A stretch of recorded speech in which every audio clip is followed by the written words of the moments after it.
50 Texas Democrats fleeing the Lone Star State for Chicago, all to protest Republican efforts to redistrict the state ahead of the midterms.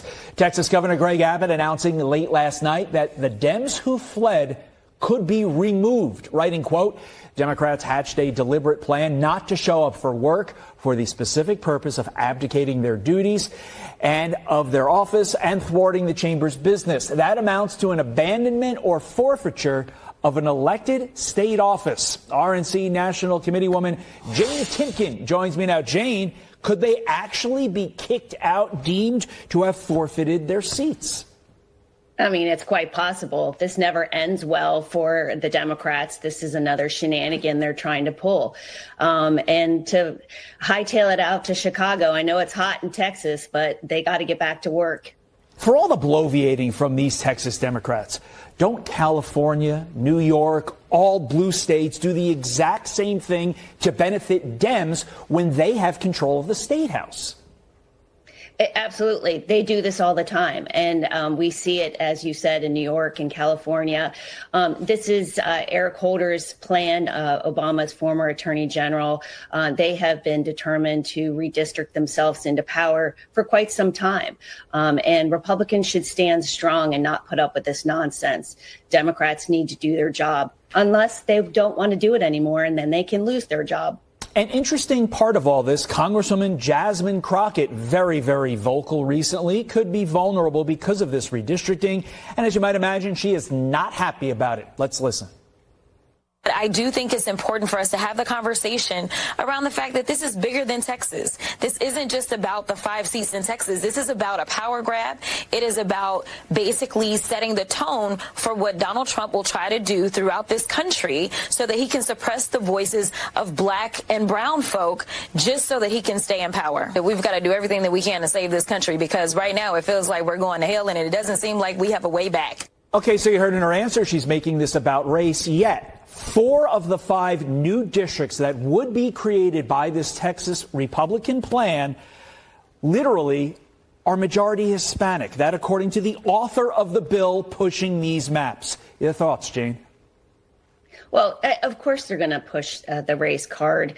This is really not about race. It's about making districts that are fair. We've seen that the Democrats have abused this system in other states. Republicans should stand strong. Districts are redrawn all the time because of population changes. I'm sure that Jasmine Crockett is worried about her job, but I'm sure she'll find another one.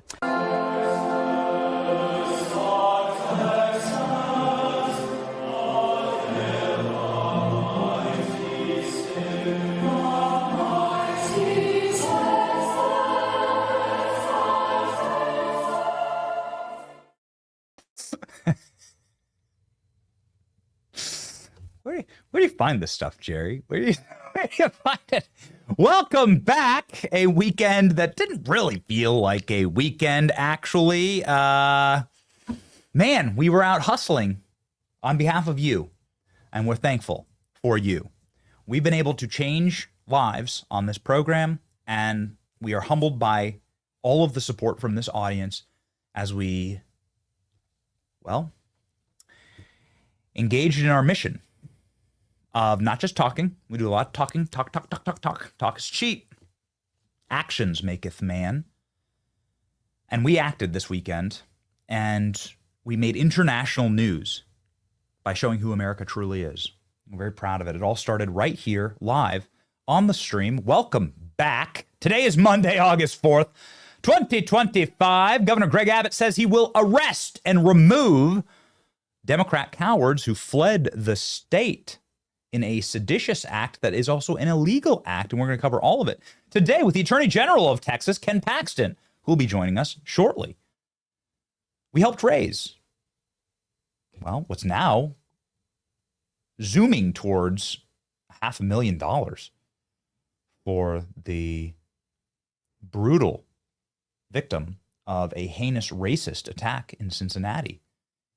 Holly, ladies and gentlemen, was the #1 fundraiser this entire weekend. We're just going to cover it right off the top here.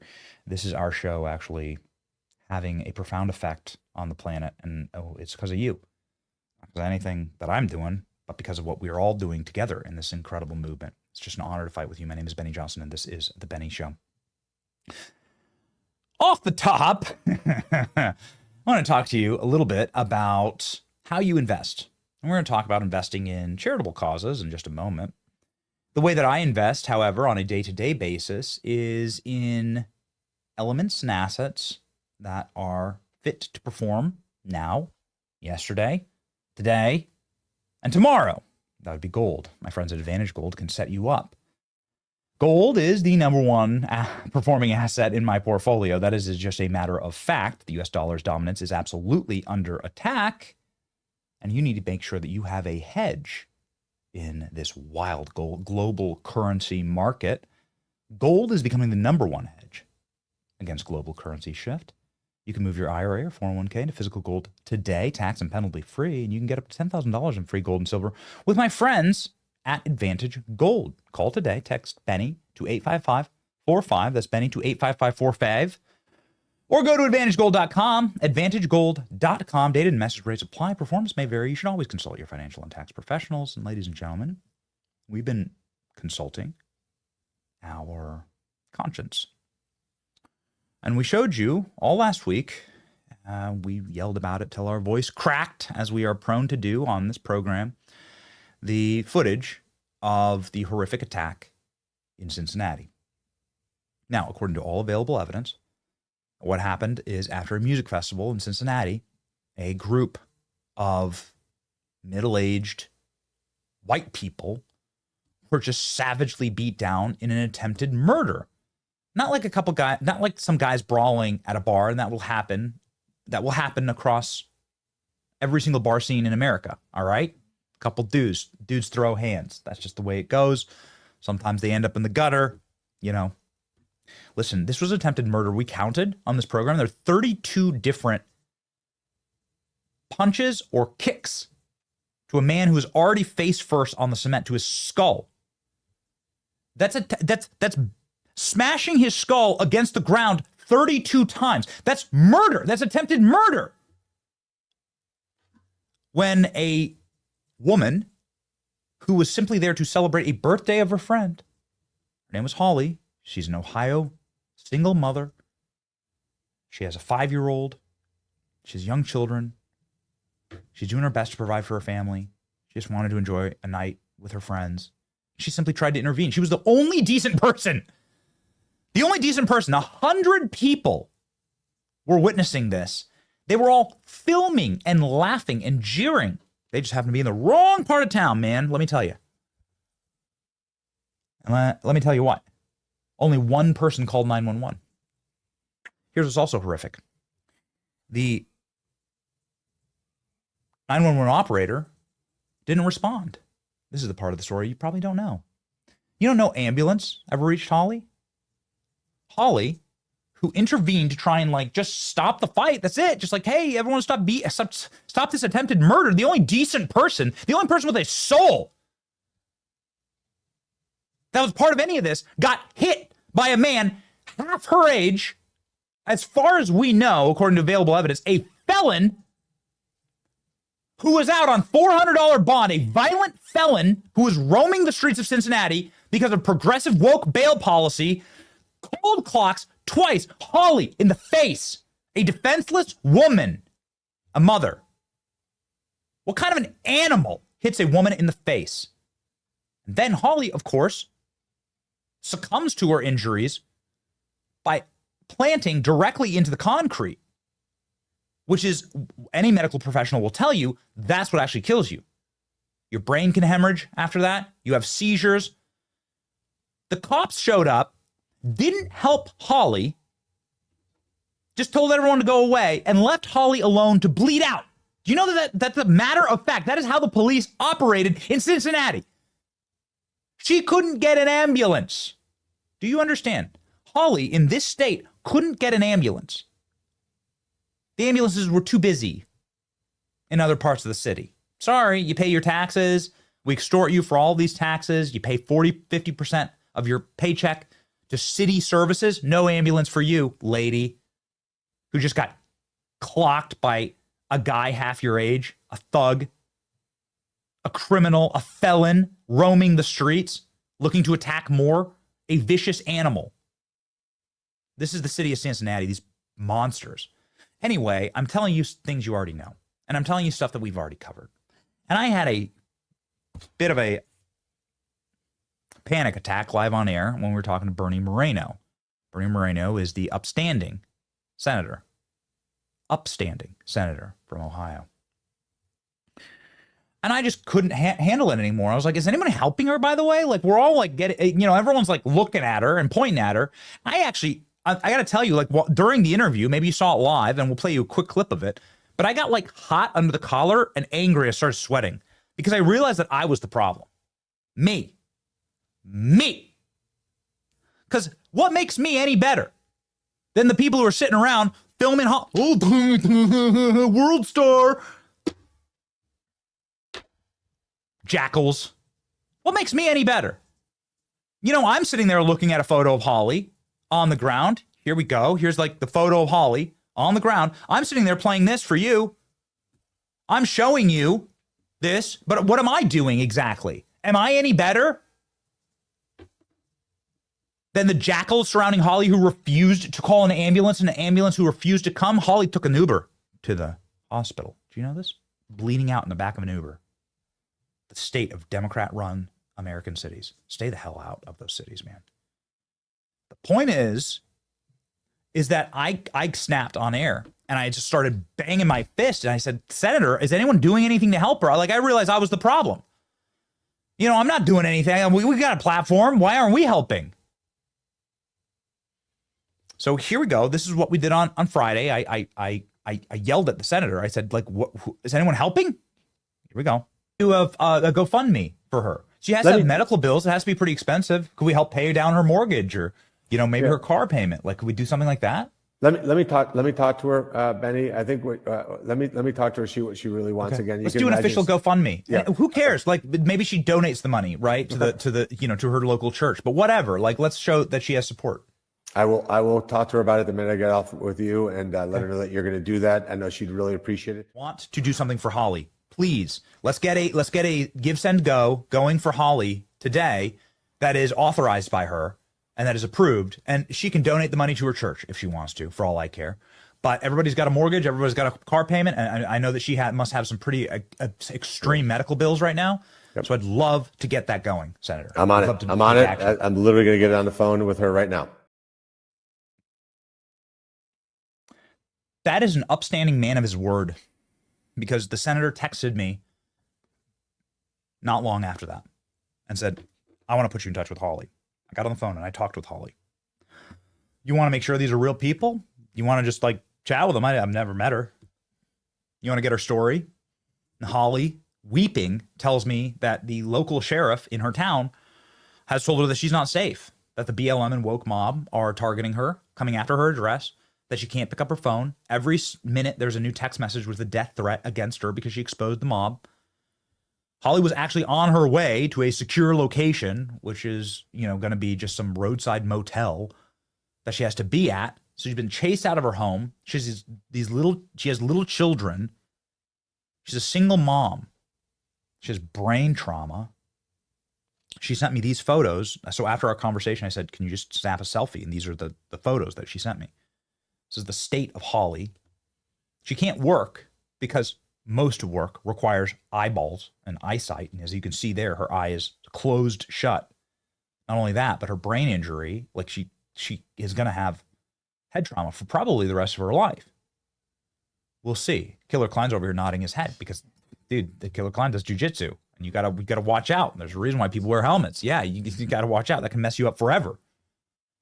Anyway, the point is that we were able to get Kalah Holly to agree, begrudgingly, actually, because she's just like a humble, happy, kind American mom who makes up all of our communities, the communities that I come from and you come from, into agreeing to say yes to a Give, Send, Go. And all I did was say, people want to help.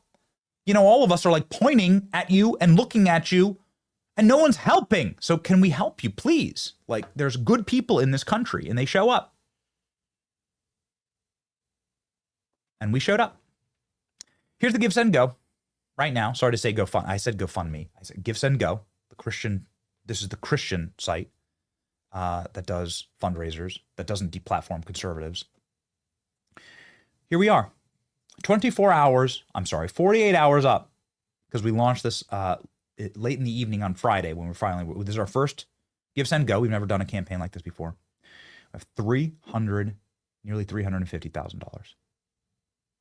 $350,000. Refresh that. Let's see if it's at 350. 347. There we go. Another $1,000. What a country. What an audience. You did this for Holly. You're saving her life. She's called me multiple times, weeping uncontrollably, because you saved her life. This is now the #1 trending campaign on the entire Give, Send, Go platform. This is the #1 trending campaign. We blew through our goal. I'm not going to change the goal, but like we blew through our goal in like what, an hour? ALX? Like an hour? It's amazing. I'm so proud of you. I'm so proud of this audience. And I have the link is in the description. Yes, since we haven't been live since we launched this. But I have something to play live exclusively on this program. Nobody's seen this. This was just sent in for this show for you.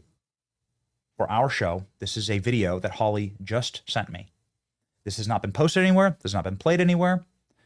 This is only her second time on video. She gave a very quick 15-second thank you. She's obviously suffering a lot of trauma right now. And this is a world exclusive played here on behalf of the power and strength of this audience to say thank you to the rocket ship that has been able to, in her own words, save Holly's life. Ladies and gentlemen, here's a message from Holly as a thank you to the Benny Brigade. Let's go. Thank you all to everyone who have donated and sent prayers and love. And I just want you to know each day I'm healing a little bit better and better. Externally, it's looking beautiful compared to before. But internally, there's a lot of damage that has been done. I've been in and out of the hospitals and specialists, and it's going to be an ongoing battle for a long time. And so thank you for helping me to be able to get the medical attention that I need and making sure that I'm not homeless, because I can't work until, hopefully I get better soon. And just know that I am also praying for all of you for hope and peace and just for humanity, and know that, I'm just going to keep fighting the good fight of love. I mean, this has flipped my whole world upside down. So without your contribution, I literally have no idea what I was going to do. And just want to say, this could help bring awareness to prevent this from happening to, your mother or daughter or you. Let's hope it stops here with me. So thank you guys, and God bless you. Oh, these soulless animals, what they did to her, and a pox on the house, Cincinnati, a pox on the mayor, who refuses to call Holly, the woke left-wing mayor, progressive mayor, Democrat mayor, who refuses to even get in touch with Holly. The city council members who says that Holly deserved that. Yeah. And then the woke pastor that the mayor decided to trot out, saying that it's Holly who deserved to get a mugshot. Do you know that that's a matter of fact? That happened this weekend. I don't even want to play it because it's so despicable. Did you hear what Holly said there? Do you have a daughter? I do. Do you have a mother? Yes, you do. Guaranteed you have a mother. Do you want to be a mother someday? Are you a grandmother? No matter where you are in the audience, we have viewers young and old. No matter where you are in the audience, Holly is saying, I will take the hit for you. I will use these funds. She's going to use these funds to fight back against the city, to fight back against the corruption that allowed for the crime-ridden hellscape of Cincinnati to exist. So you use these funds, obviously, to assist in her recovery. And she can't work. She said, I'd be homeless if it weren't for you. So thank you. That is a world exclusive. That video has not been played or posted anywhere else other than this show. You were the first to see it. Because, well, you showed up for Holly. And I just want to say, I can love you guys. And this is how we actually change the country. We prove to people what America actually is, who we are. We're not going to allow some zero trust mongoloids to go around and to run our cities like it's the third world, like it's Port-au-Prince, like the entire country is just run now by roving gangs that can just commit crimes without any punishment. No. Not here, not on our watch. And so we're doing our best. And more importantly, now we've gotten everyone to cover it. So this audience, we have now taken and forced with our own two hands the necks of the corporate press to cover this. Daily Mail, here's a Daily Mail article. You have the Fox News article, New York Post, Post-Millennial. You can count them.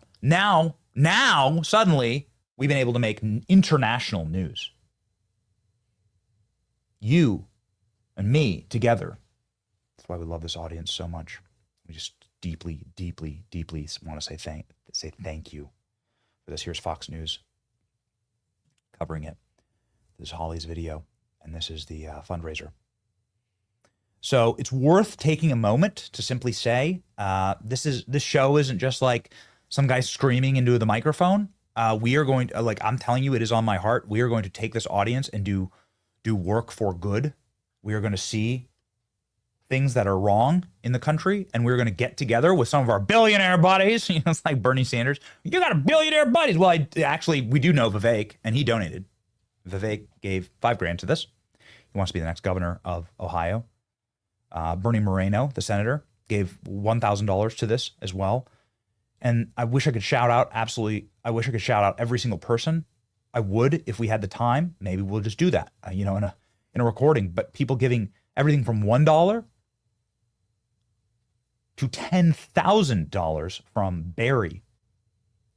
Barry giving $10,000 donation saying, hang in there, Holly. I hope this helps in your recovery physically, mentally, emotionally, and spiritually. I also support you in your decision to use it as you see fit, to support financially and to stand up for yourself legally. It'll just...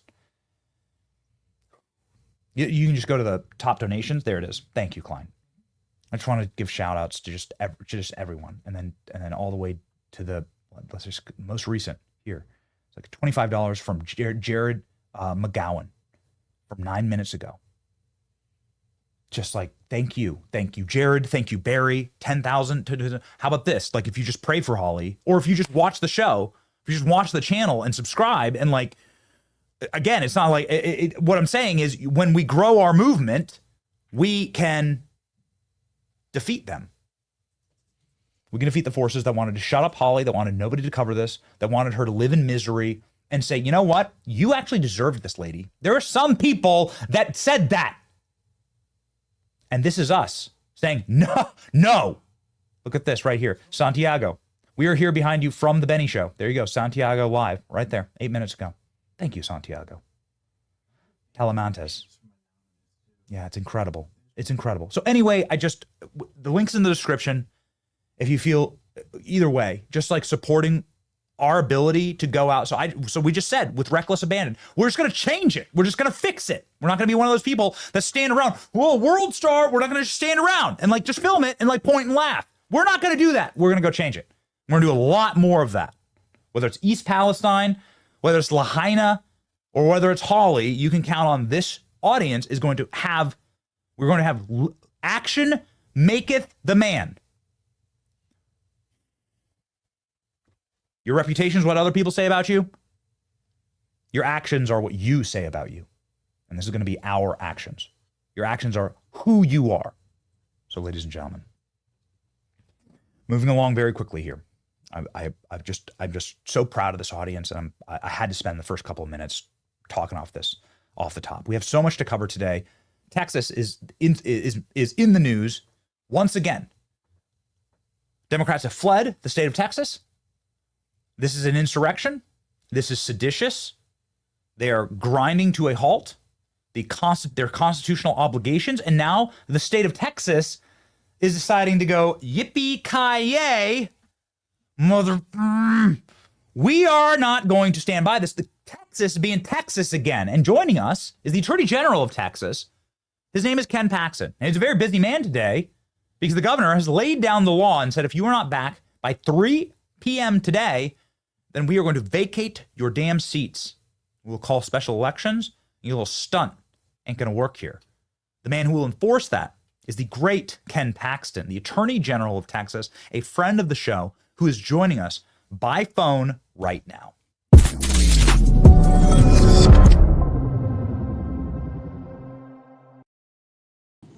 Attorney General, thank you so much for being on the program. Glad to be here. So here we go. Texas back at it again in the news. We did a little bit of reporting here, and I wanted to just start off the top and show the plane, please. Show the plane. There's this really expensive plane, Mr. Attorney General, that Texas Democrats used. It's up on screen right now.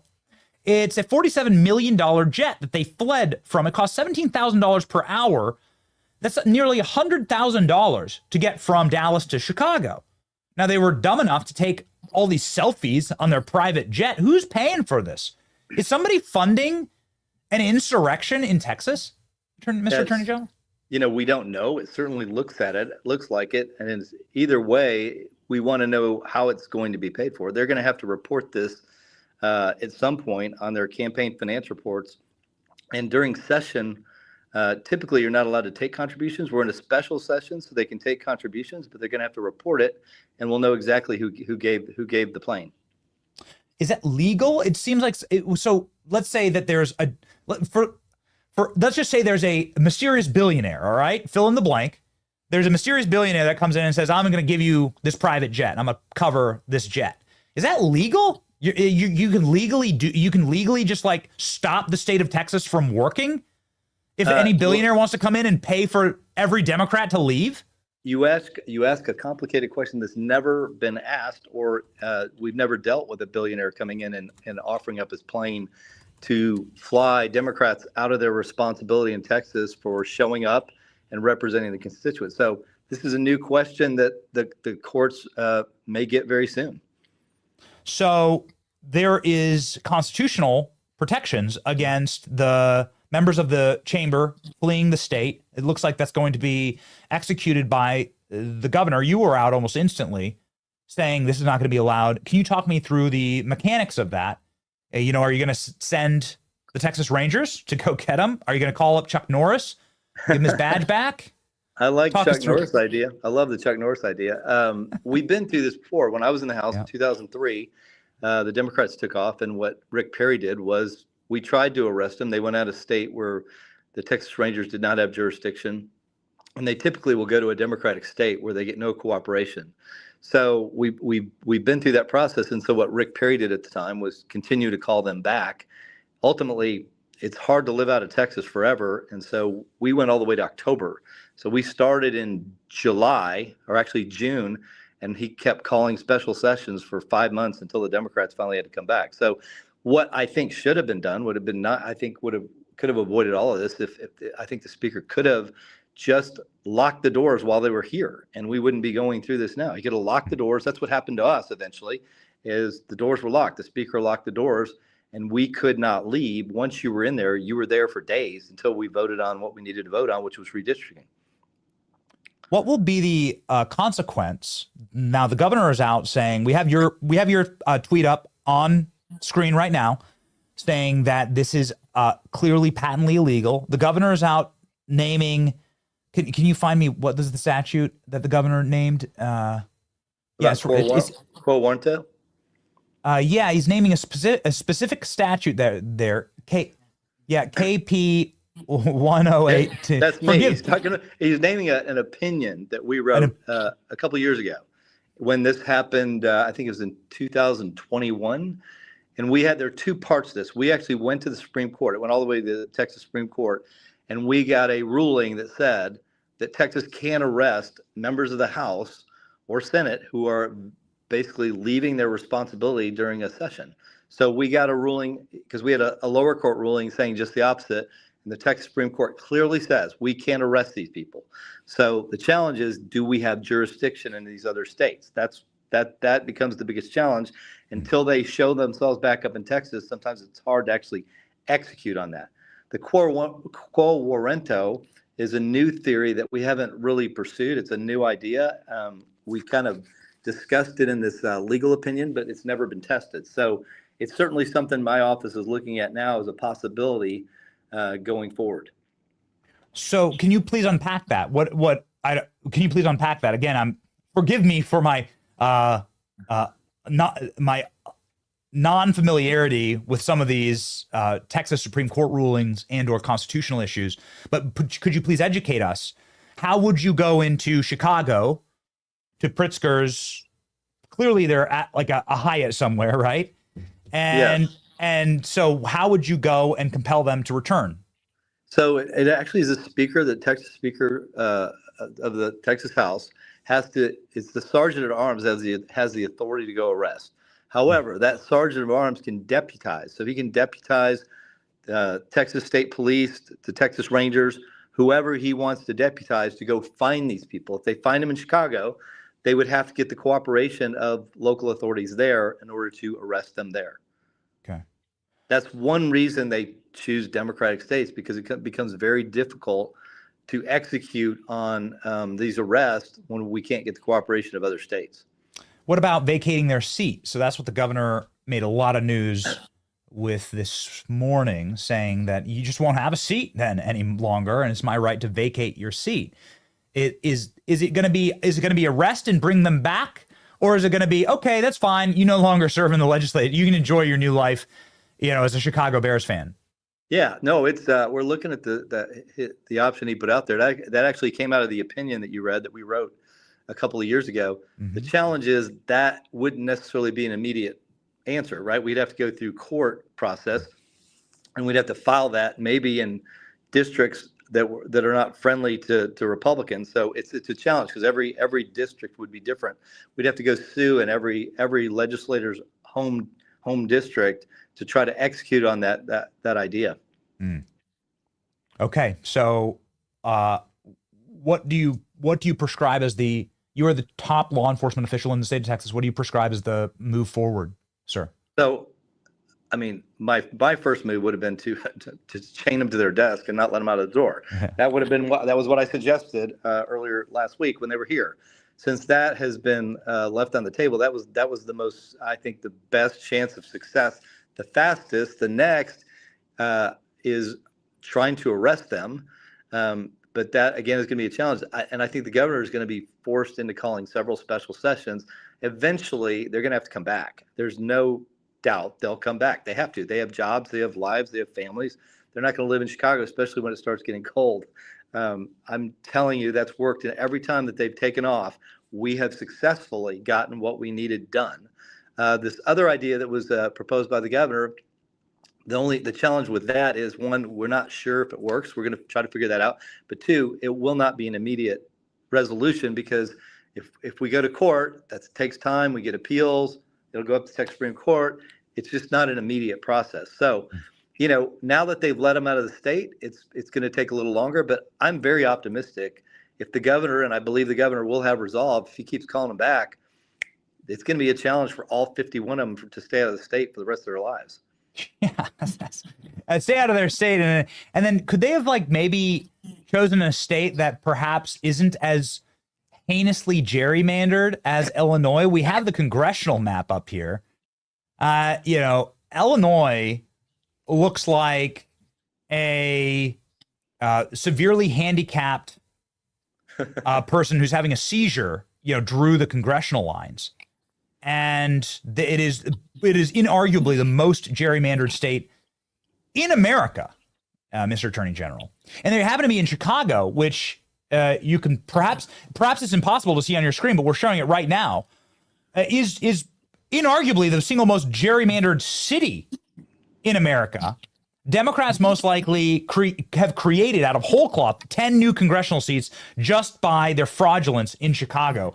Did they think through this, Mr. Attorney General? It's a very bad look. They're very good at not thinking through these things. They love to talk about their issues, but then they never think about the hypocrisy of going to a state that is the most gerrymandered state in the country. So, I mean, this is what happened when they, on the deportation issue, when all of these illegals ended up in, Martha's Vineyard, and they only got to stay for 48 hours, and suddenly it was a bad idea to have illegals in a place like Martha's Vineyard. So, yeah, this is another example of just hypocrisy at its highest level. So you're saying to our audience, and I think this is what most people are going to want to know. You're going to say that Republicans are not going to back down here. Trump is going to get Trump and the Republicans in Texas are going to get an equitable map that has been drawn that looks so much better than the Illinois map, which outperforms Democrat districts by 30 points. So Illinois votes like 52-48 for Trump versus Kamala in the last election, yet 82% of their congressional delegation is Democrat. So that's a 30-point gerrymandered gift to Nancy Pelosi and Hakeem Jeffries. Texas is pretty much even, actually. Your new map is even. We have it up on screen right now, where it's kind of like it's like a slight Republican advantage, but Republicans have a slight advantage in the state of Texas. We have Trump won by 14 points. So under your analysis, our map should be like all crazy, right? That map looks pretty normal, yes, relative to Illinois. But you're saying there was a 4-point margin in the last election for Illinois. Trump won by almost 14 points in Texas. So presumably, we should have 95% of ours Republican. And if we went on the Illinois model, it would be the Democrats. That's why the hypocrisy is pretty overwhelming.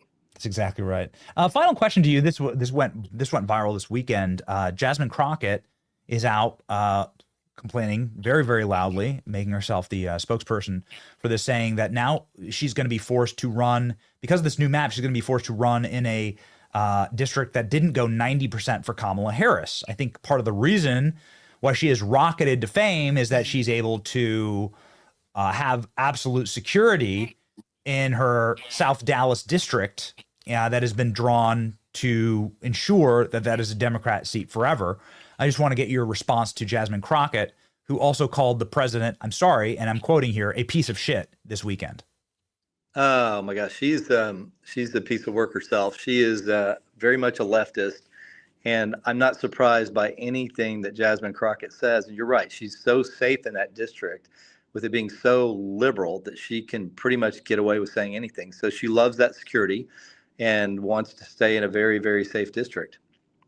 Yeah, she said our numbers fell when Texas enacted the election security. So that's a massive endorsement for you, sir. Like, well done. Well, our numbers fell when a voter ID was mandated in Texas.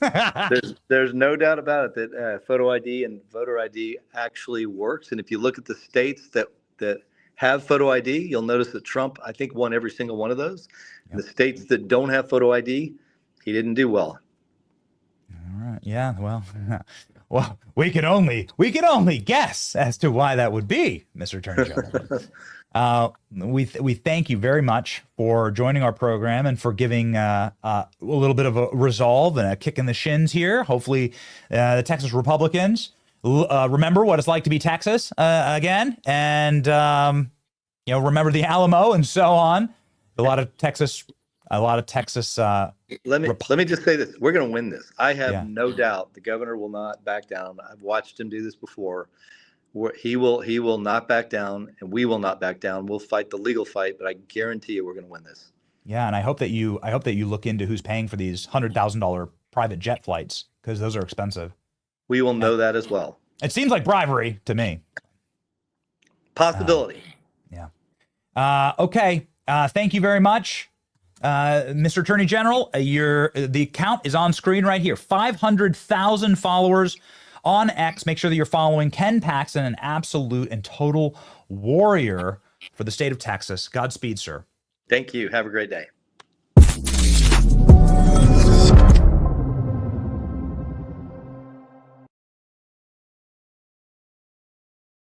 Ladies and gentlemen, we had Steve Hilton on, and he just dropped, and we're going to attempt to reconnect with him. Guys, we're just going to attempt to reconnect with him.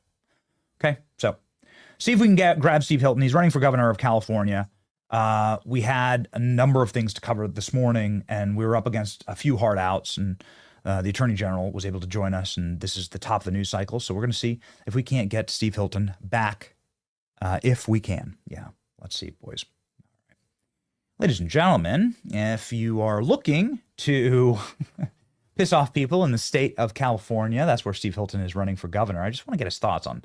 I'd love to get Steve's thoughts on Texas and Gavin Newsom and Gavin Newsom's like threatening to gerrymander. If you want to piss people off in the state of California, or if you want to get big hugs on the street in the states of Texas, go to the Trump store. Go. Freaking great, man. We got a box from the Trump store. And, we stay at the hotels whenever we get a chance. They're boutique properties. We do our very best to bring you with us. We do videos and everything. There's amazing, amazing properties, and they're just pure luxury. And also, incredible customer service. You just miss customer service in the country. You can tell that it's a family-owned business. And you can tell that also through their swag.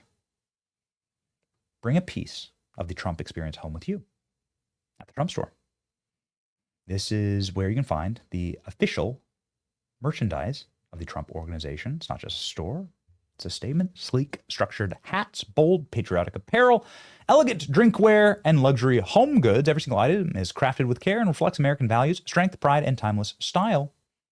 It's the same quality and class that you'd expect from any five-star property made for everyday life.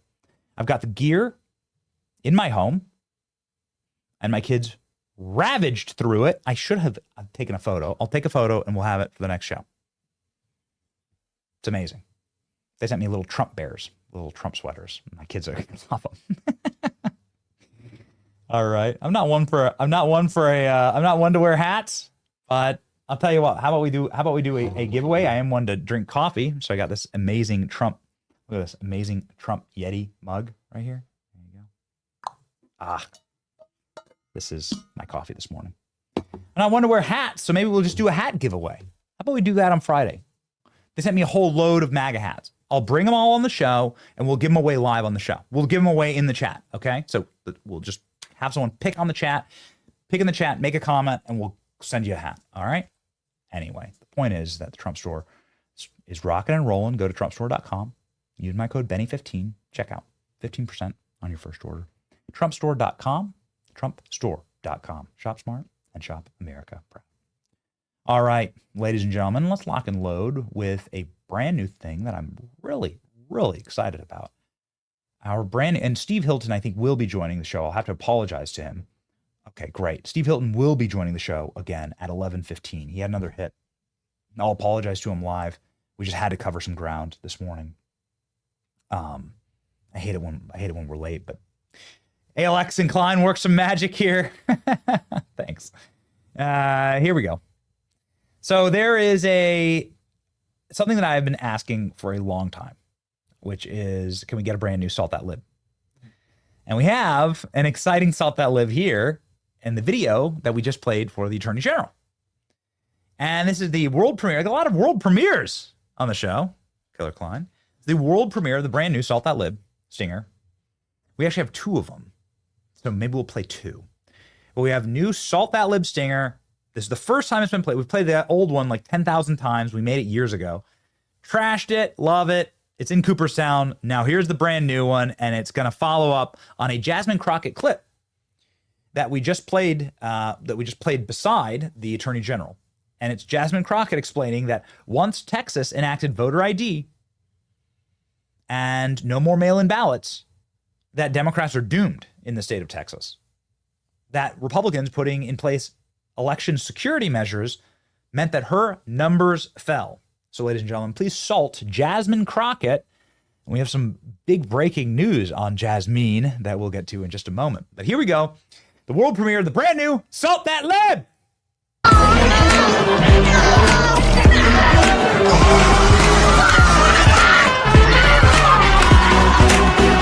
And so you're a veteran of this 2021 effort that definitely it shaped a lot of headlines, but at the end of the day, the national conversation was stoked about voting rights legislation, but nothing happened nationally. What's different at this moment? Yeah, so thank you for talking about what happened in 2021. I was listening in as you were talking to the Rev, and you mentioned the John Lewis Voting Rights Advancement Act, as well as we were fighting to get the Freedom to Vote Act passed. Ultimately, obviously, this was a decision that came down to whether or not Congress was going to do so. But at the end of the day, the story that most people don't talk about is the fact that this terrible voter suppression bill actually got a little better. Did it get good? Absolutely not.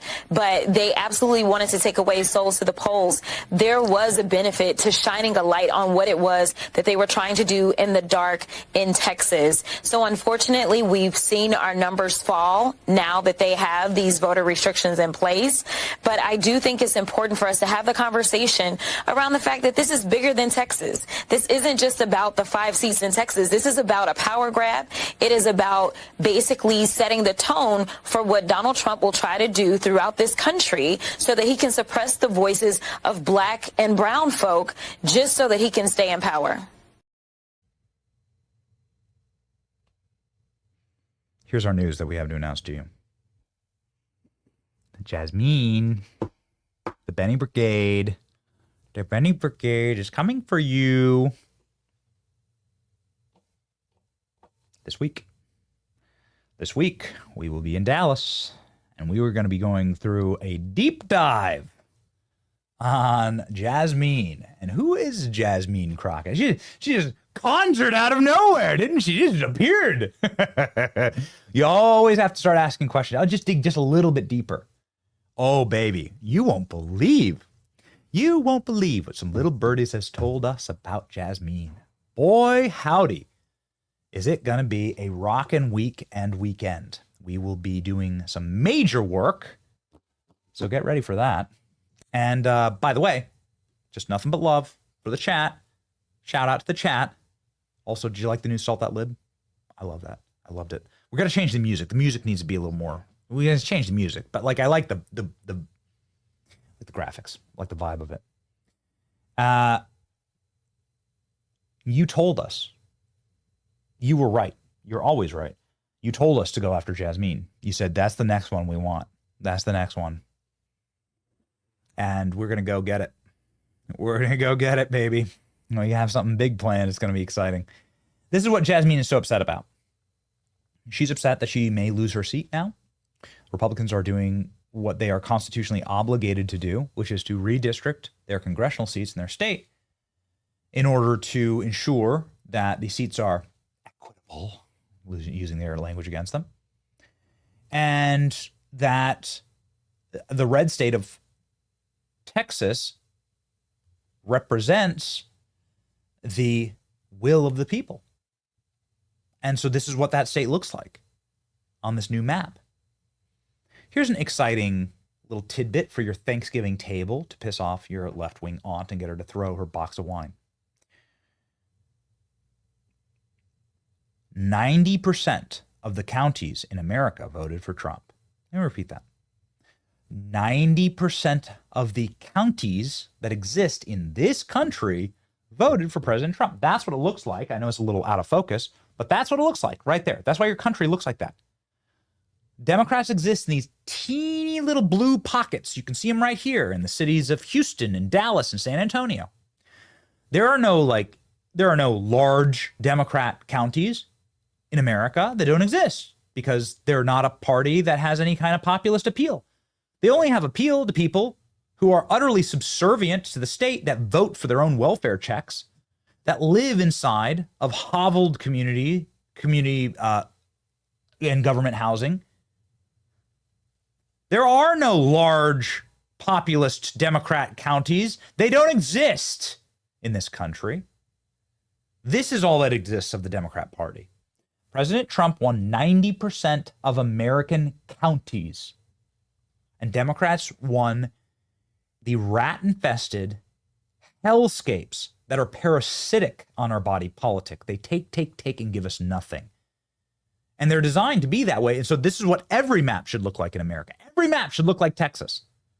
Every single map, because every Democrat seat is just a representation of the failed superstructure that they've been able to create by packing so many people, getting them utterly addicted and dependent like a fentanyl addict on state subsistence, packing the most parasitic people into the tightest quarters so they can run through that building and steal every mail-in ballot and just churn out 100,000 votes per building like they do in Chicago. Harry Enton is out saying, well, this is smash mouth politics. Who's Harry Enton? We've talked about Harry Enton before. Can you get ALX, Danny? Get me a close-up of this Chicago. That's not good enough. Get me a close-up of what the Chicago congressional districts look like. There's only so much Klein can do here. You got to give me a close-up. I want to show you this. Here's the map that Klein has up on his screen, but I need like the actual close-up to show you the lines around Chicago. It's probably hard to see. Probably hard to see unless you're watching on a really big screen. And if you are, then nice. But this, like, you gotta get a load of these. You gotta get a load of this. Give me a close-up of Chicago. We're going to Chicago this week too. A special project. And I want to see like the actual lines, like the districts in Chicago, to show you like what Democrats have done to this place. That there's a good map. You can see it. Yeah, not that one, Klein. ALX will get you. It's just hideous. They've created out of like they just created like what? And then this is a pretty good map. Okay, so this is the current one right now. This is the current one. Okay. This isn't proposed. This is current. Okay. So you can see that they've pretty much just made 10 new House seats for Democrats. How do you think Nancy Pelosi? How do you think Nancy Pelosi controls anything in the House? They just created 10 new House. Look at these districts. Can you zoom in anything on this? Can you zoom in on this? Look at this. Look at some of these. Zoom in. Look at that number 4. Look at district number 4. Do you see right there? District number 4, it's got the 4 on both sides of it. Look at what the hell is that? What is that? Look at that squiggly ass. Like, what is that? A road? The district goes down a road and then zooms around. Can you trace it, Klein? Show me the trace. Look at this. Look at that. What the hell is that? And by the way, that's where they're staying. That's in the loop in Chicago. That's where the Democrats are staying. They're staying in that. Whatever the hell that is. Hey, look, I got a like a 2-year-old, and when he gets a crayon on the back of a menu, he makes something that looks like that. What the heck? That's a literal district. There. This is where Democrats went here. They're literally staying in there. That's the loop in Chicago. They're staying in or around, inside or around this district. This is where they're going, saying that they're against gerrymandering. These clowns, these absolute buffoons. What a bunch of clownish jackwagons. This is where they're going. They're going to this district to protest gerrymandering and districts that aren't drawn equitably. All that district, if you know Chicago, if you're watching from Chicago, shout out. All that district is just Chicago, like capturing all the projects. It's just every project, every like burned down community that's just been completely gutted and bulldozed by Democrat policies, the most crime-ridden hellscapes you can imagine. They're just gobbling them all up, just shoving them all in, and then they go building by building and pay people for their ballots. And that's how it works. That's how it works. So anyway, Harry Enton here on CNN, the CNN data and pollster guy, explaining what this means that Texas has now taken the incredible move by having some testicular fortitude and saying, we're going to play Smash Mouth. You're going to do this in Chicago. You're going to make a district like that in Chicago, which is pretty much a red state. So Illinois is like a 50-50 state. Go look at the numbers. The Illinois state, Trump nearly won Illinois. So you're going to steal seats from us like this? Well, get ready. This is Smash Mouth. Here's Harry Enton. It could make a huge difference. This, in fact, could win or maintain control for the Republicans in the House of Representatives. What are you talking about? Well, Texas has 38 congressional districts. Look at those that Trump won last year by at least 10 percentage points. Under the current lines, it's 25. Under the proposed lines, it's 30. That's 5 potential pickup opportunities for the Republican Party. They are playing hardball at this particular point, and right now it seems to me that Democrats are actually playing close to the Little League Pee-wee. So 5 seats. What would 5 seats in Texas do for Republicans in Congress overall? You might think 5 seats is just 5 seats, but keep in mind this. Margin to spare for the House majority. In 2020, the Democrats had 4 seats. 2022, Republicans had 4 seats. This time around, 2 seats for Republicans out of the 2024 elections. 5 seats can make all the difference in the world, and that is why Republicans in Texas providing 5 pickup seat opportunities could, in fact, make the difference between Republicans losing control of the House of Representatives and maintaining control of the House of Representatives. And some voting shifts within Texas might be adding fuel to this. Exactly right. They wouldn't necessarily be able to do this if, in fact, Republicans, Donald Trump did not do so much better among Latino voters last time around than he did in 2020, because 4 of the pickup opportunities are majority Hispanic seats. In 2024, get this, Donald Trump actually won Latino voters by 10 points in Texas. In 2020, it was Joe Biden who won him by 17 points. That's nearly a 30-point switcheroo. So this, in my mind, is fueling these potential pickup opportunities for Republicans. As I said at the beginning of this, Republicans are playing hardball. It's going to be interesting to see if Democrats can actually answer this, or are they going to be stuck in the Little Leagues. So let's hear the answer, shall we? So the answer is that Democrats flood the state, and the only person left is Jasmine Crockett, yapping. She finna explain to you some maths. Her words, not mine. Here we go. Her math is that there's too many white people in Texas. I kid you not. Listen to this clip. Listen to this clip, especially if you live in Texas or if you live anywhere. And listen to the unabashed racism of the left and the Marxist movement, which of course will use race in order to usurp and subjugate your country. And they do it. They've done it around the world, and they'll do it here. Listen to Crockett explaining the reason why this map is evil is because there's too many white people in Texas. Go. Do what this legislature is consistently been found to be guilty of doing, which is to make sure that they can do an overemphasis of Anglo voices in this state. Only 40% of this state is Anglo, yet somehow we have more than 60% of our seats that are elected by Anglo majority districts. As I said in 2021, as I argued against these maps, the math ain't mathing.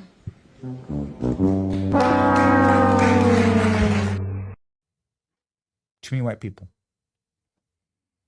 Clip it. I don't care. Like, what are you going to do? I just played you the clip. Too many Anglos, she says. Okay. Yeah, it's not offensive if you call them Anglos, right? At least they're saying it. You almost got to respect the fact that they just come out and like tell you who they are. And when they tell you who they are, you got to believe them. Anglo maths ain't mathin', is what she says. Okay. Jasmine is very upset that after blaming all the white people of Texas, that, well, the ruling party of Texas, that is a supermajority for Republicans, with a trifecta of the state House, Senate, and governorship that will never be a left-wing state, has decided that maybe it's her district that needs to be under threat. Crockett saying that I've been drawn out of my district. Would you look at this? Here we go. I know that this legislature did ask us as members of Congress to confirm our addresses.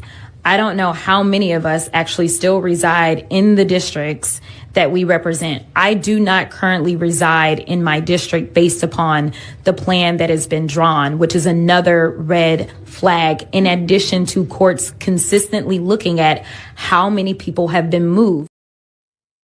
Oh, wow. Maybe you can move back to your home in Missouri, Jasmine, and you can run there in the sole Democrat district that'll be left when Missouri redistricts. Maybe it'll look something like the Chicago map. I find it amazing that they shriek and they cry when you apply their own rules against them. It's very Alinsky. Make them live by their own rules. As a good example, like in California. In California, again, these blue states, Trump does really well. Trump got what percentage of the vote in California? Something like 46% of the vote in California. Sure, Kamala won. It's not like it was a swing state exactly, but it's a really honorable showing in California. Trump got 38% in California. Okay. So if Trump gets 38% in California, let's just say 40% in California. All right. Trump gets 40% in California. You would assume that of California's 53 congressional districts, that 40% of them would be Republicans. That's how you do the math. That's how the math is mathin', Jasmine. But that's not the case at all. There's something like, I think, 15 Republicans out of 50. What's the breakdown? Hey, Alex, give me the real quick, because Steve Hilton's going to be joining us. He's on Fox right now. We'll apologize. Give me the breakdown. How many Republicans represent California? So this is how you got to break it down. So it should be 40% of the delegation should be Republicans. 12? 9? You're joking. That can't be real. Is that true, ALX? No, of course it's true. It's ALX. No, I don't. It's far for me to question ALX. We call him ALX AI for a reason. 9 Republicans represent California? We're going back and forth here. Okay, so we're somewhere between 9 and 12. Google says 12, but I trust ALX. Okay, well. We're gonna figure this one out. Don't worry. Some questions science can't solve, ladies and gentlemen. But nonetheless, the point is that this is hardly 40%. It should be, in order for them to have equitable, and that's how you can tell if a state has equitable maps, right? Especially states at scale, right? There are some states that have 1 seat or 2 seats in the House because they're smaller states. But states that are at scale, that have a lot of seats and have a very, large, broad swath of population, this is how you can tell if they are gerrymandered within an inch of their lives.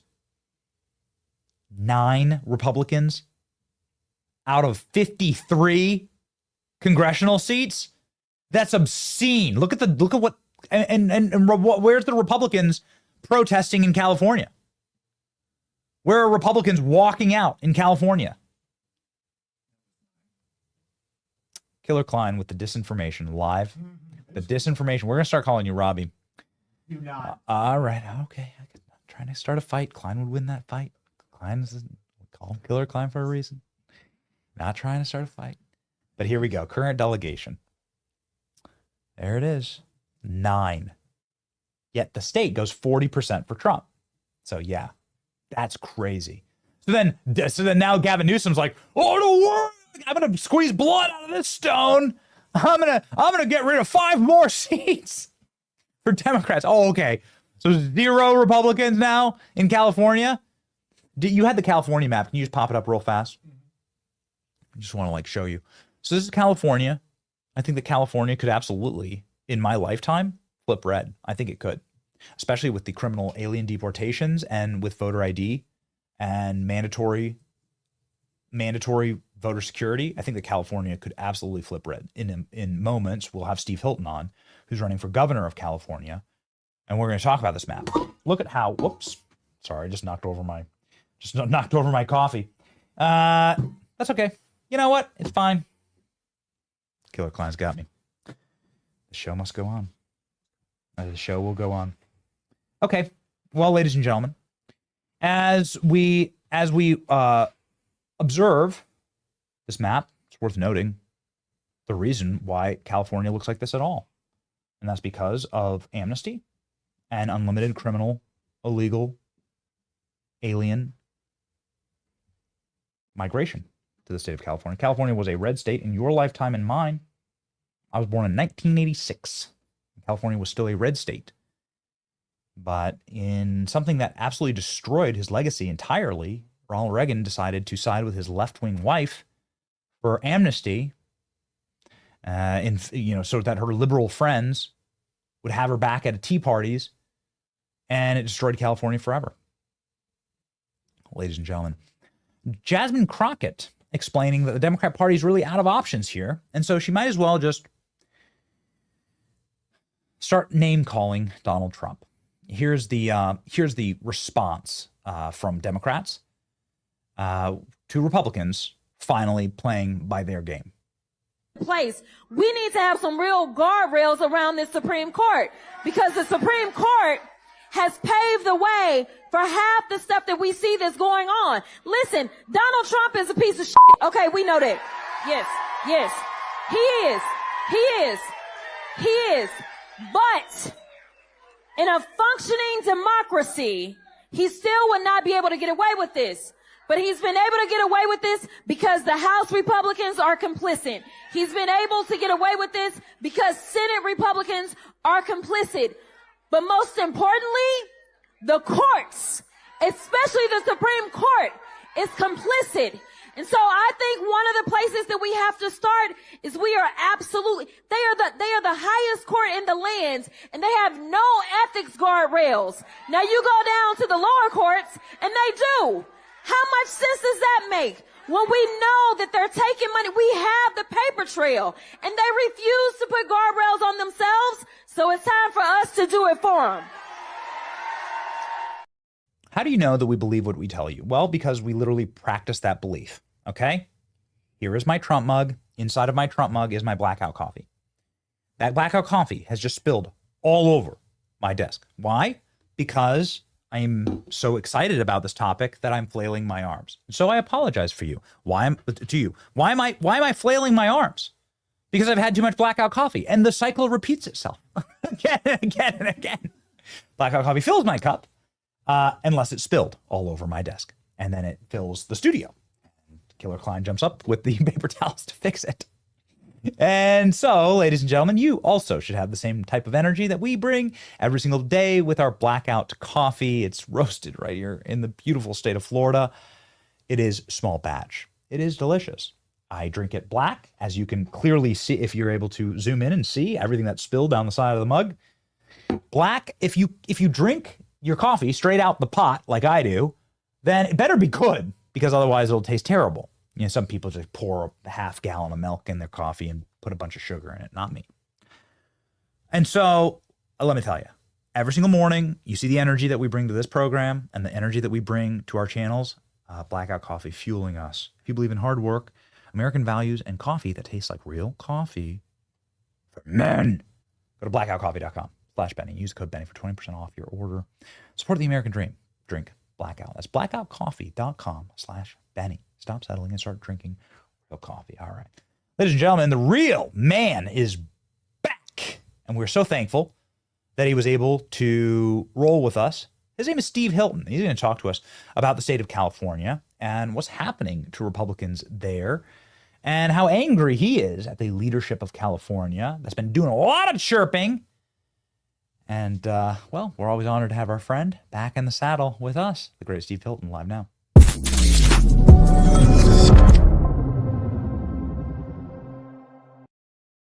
We've been telling everyone we're going to apologize. We had a technical error. We're sorry, Steve.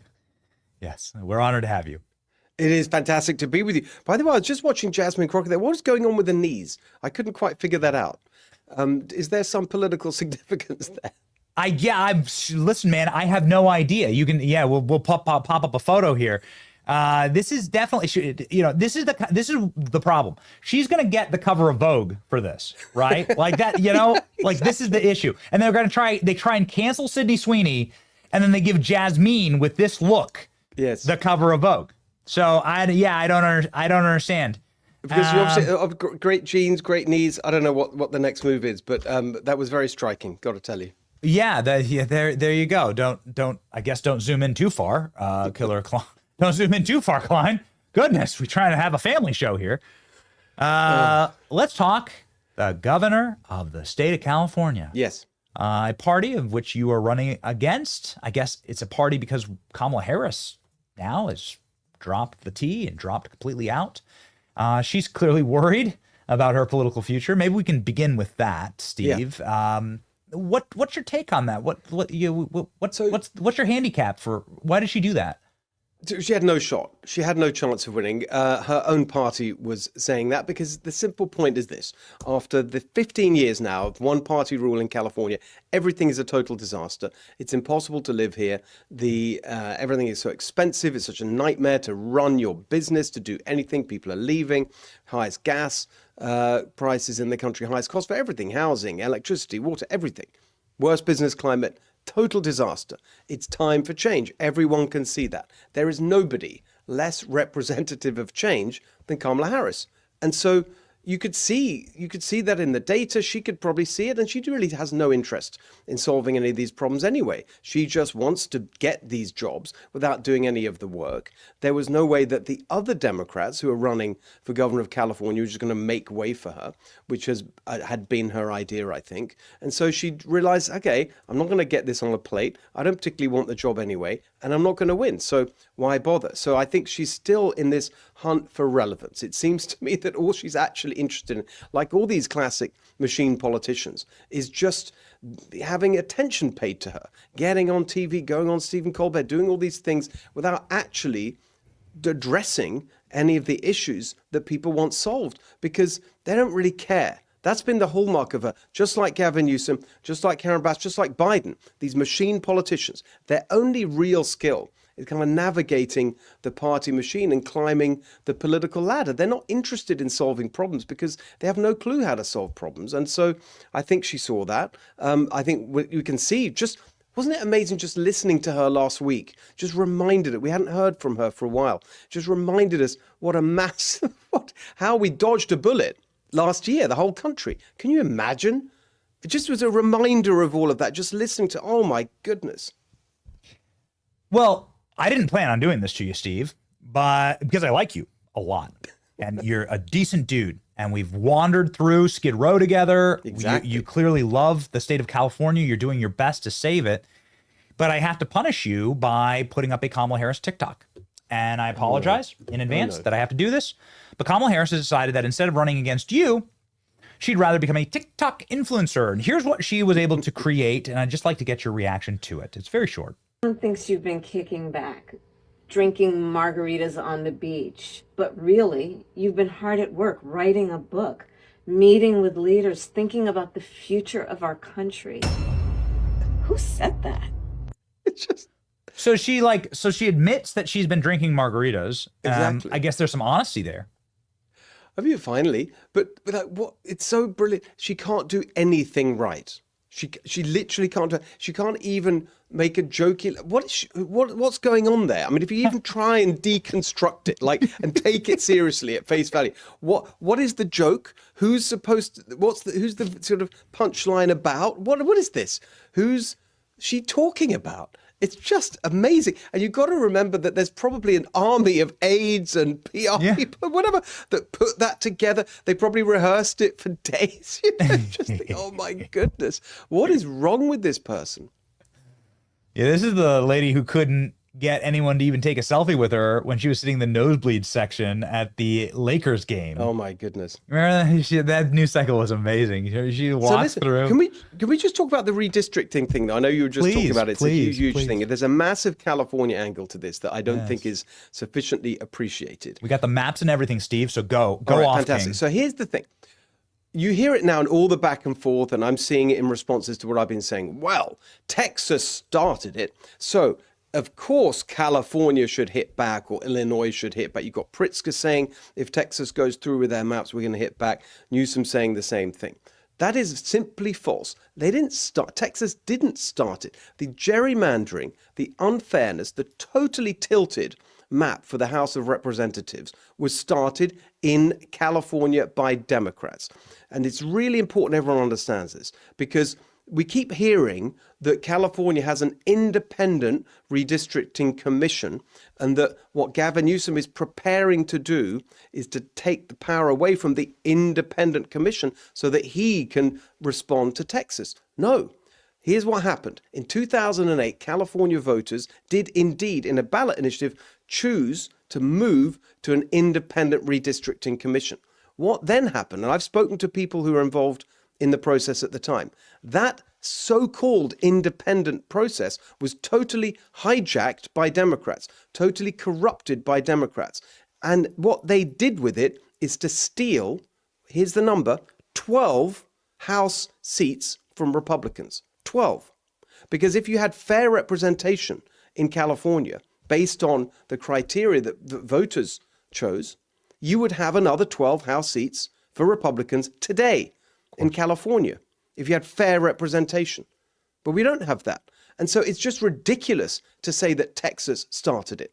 California started it. And actually, you could go further than what Texas is doing. And I hope other states will, in order to level the playing field and give Republican voices equal representation in the House of Representatives. So everyone has to understand it was California that started this outrageous vote rigging of districts to take away Republican representation. So here are the numbers. Right now, California Republicans, we have at least 40% of the vote, very consistently in statewide elections. For that, we have 17% of the seats today, House seats. Newsom wants to have it go even further, ultra-rigged districts, so that you'd have 7% of the seats in exchange for 40% of the votes. I'm not going to let that happen. I've been in conversation with lawyers all weekend. Tomorrow we're making an announcement that if Newsom tries to go ahead with his scheme to steal another 5 House seats, I will stop him. The legal arguments are on our side. It's not going to happen.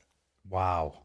That's incredible, Steve. Thank you for breaking that news here. We put up the data and the numbers. Yes, even running against Kamala Harris with the Democrats' machine and with mail-in voting and Kamala Harris being from California and so on, and the vice president, and she's obviously from California, or at least that's what she says, Donald Trump's able to pull down 40% of the vote. Exactly. And so that would mean that 20 congressional seats should be Republican. Exactly. But there are 9. Exactly, roughly. There's Look, 9. roughly. Let's be clear. I don't want to mislead people. Of course, it's not literally directly proportional. That's not how it works. Districts are supposed to have roughly equal populations. That's the, et cetera. But it shouldn't be wildly disproportionate, which is what we have now. 40% of the vote, 17% of the seats. That's crazy. Everyone can see that's not fair. And now he wants to make it even worse. And here's the other point about it. It just reveals the arrogance that you get from one party rule, that Gavin Newsom's just saying, yeah, you know what, who cares? I'm running for president, so I want to look like the guy who's fighting Trump. So I'm just going to muck around with our districts in California, treat Republicans like dirt, just steal even more representation from them for my political games. Just the arrogance of that is unbelievable. This is what you get from these people. This is why I'm really confident that they're going to lose next year and I'm going to be the next governor. And by the way, when I am the next governor, I will restore the integrity of the independent process so that we do get an extra 12 House seats from California for Republicans. That will be a game changer for national politics. Yes, absolutely. And we've obviously seen exactly how destructive these single party rule can be to what I'd consider, at least from just a on paper perspective, the crown jewel of America, which is California. Yes, yes. This should be the California of, well, when I was born and what people remember of the Golden State for the last 100 years, before the last few decades of absolute single party, one party rule.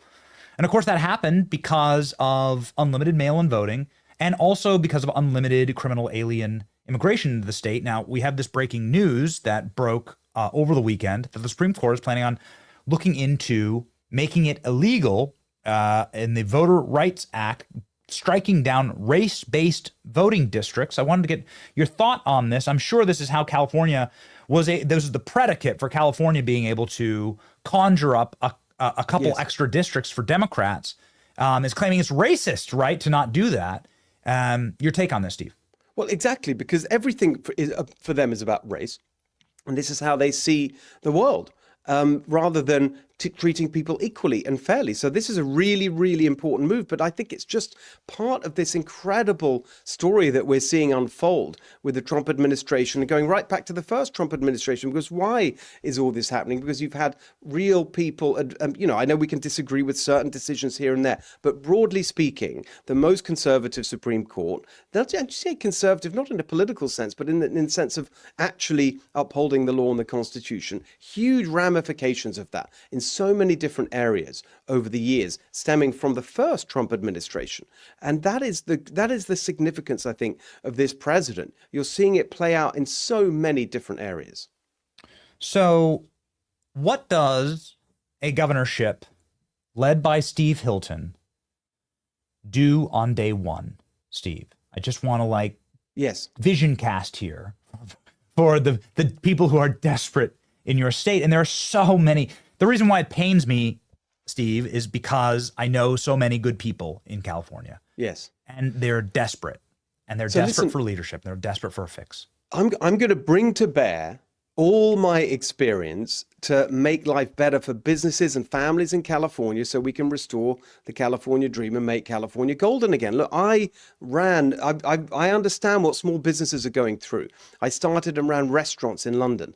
I understand what it's like to battle the bureaucracy because I worked in 10 Downing Street in England before moving here in 2012. And that's what I did there. And I have the scars to prove it. And that is the fight that I'm going to take. And sometimes it takes an outsider to come in and shake up the system, because the system in California is totally corrupt. And at the heart of it is this elitism and corruption you get from this bloated nanny state bureaucracy that is interfering in everybody's life, making it impossible to get anything done, and raising costs at the same time, and making everything more expensive than it should be, way more expensive than anywhere else in the country. So on day one, that's what we do. We start attacking and cutting back the bloated bureaucracy, whatever you want to call it, the administrative state, the swamp in Sacramento, these endless 200 plus agencies churning out rules and regulations, adding cost to families,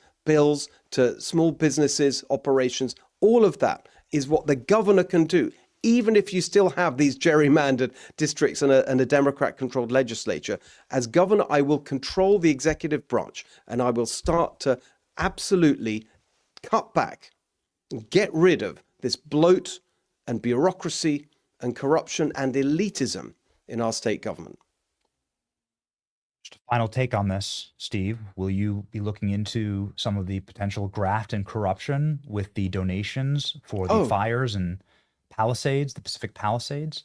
This has been something that's been a part of my feed. Spencer Pratt is somebody that ironically has become quite a hero by going after the absolute and total thievery that happened by Democrats stealing all of the money for the Palisades fire. Can you give us just a very quick update on that? Yes, exactly. $100 million plus, right? Good-hearted people who wanted to help the actual victims of the fires, and their money going right into this swamp of leftist causes and non-profits, what I call the Democrat industrial complex.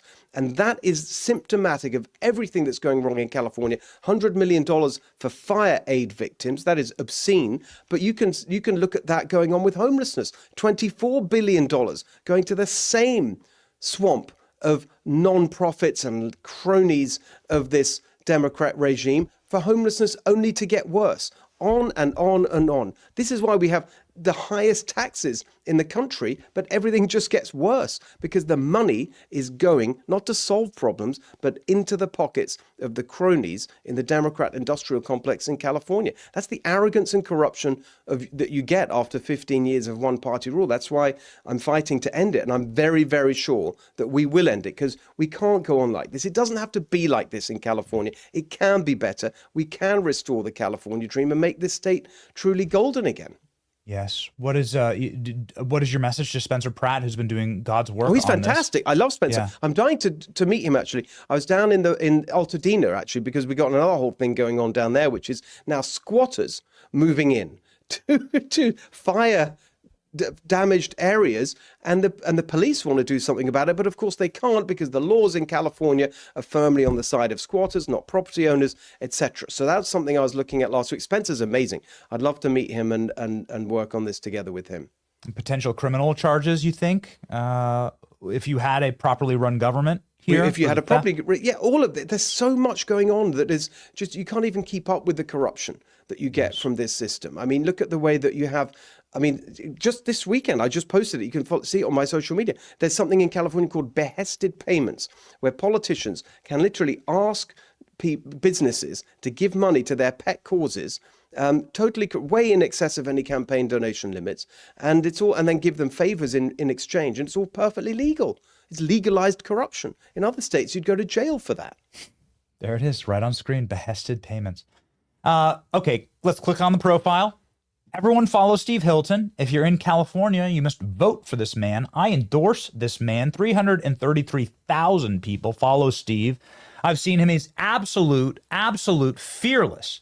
You've never seen a Republican who just cracks his knuckles, cracks his neck, and then just walks right through the single most dangerous neighborhood possibly in the civilized world, which is Skid Row in Los Angeles. And Steve did it, and he did it fearlessly, and he listened to people. It was inspiring to see. So, Steve, we're proud to support you. Thank you, Benny. Really appreciate it. Great to be with you as always. SteveHilton4governor.com. See you very soon. Let's do it. Let's find some other kind of Democrat hellhole. I know exactly what I want to do. Well, Steve, let's hatch it right now. I want to go to the Palisades. I want to expose what's actually gone on there. 100%. Can you get me in? Because they've locked it all down. Can you get us in? Yeah, we can do that. I know. Okay. We'll get that done. If you can get us in, I want to show people what's not been done, right? I want to expose it. So, yes. Steve, we'll go. Let's make that the next thing. I'll fly out 100%. Tomorrow. Yep. All right. Okay. Thank you, Steve. Godspeed. See you soon.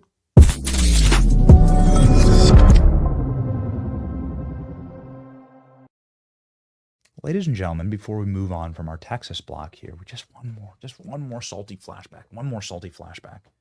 All right, and we thank you for sticking with us on this rowdy show as we bounce back and forth between a couple of different topics. But we just can't help it. Our ALX found an absolute gold mine, and it's important to sort of frame this up. And this is Pete Hegseth, back when he was on Fox, roasting a little man-child who's, I guess, he looks like Howdy Doody, and he's the spokesperson for the House Democrats in Texas. He is like the before photo in a low testosterone ad, and his name's James Talicero, and he gets destroyed by Pete Hegseth back in the day. For the last time, I mean, this is the last time that they pulled this stunt where they're just going to flee because they don't like democracy. And so this is a modern version of James Talicero, who's announcing they're doing it all over again, right? Going to Chicago. But they fled during the push for voting security in Texas. And Pete Hegseth just drops a Moab from a B-2 bomber on him here. We're going to play the Salt That Lib one more time. Just for fun, just because I freaking love the brand new aura farming that we have on this clip. Here we go.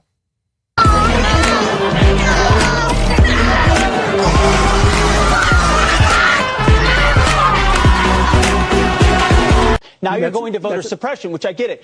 But if this is all about your allegiance to Texas and you're an 8th generation Texan and all that and the Constitution, by the way, the Constitution, Section 1, Article 4, gives authority to the state legislatures, then why are you not in Texas? And why are you in Washington, D.C. doing press conferences with federal officials?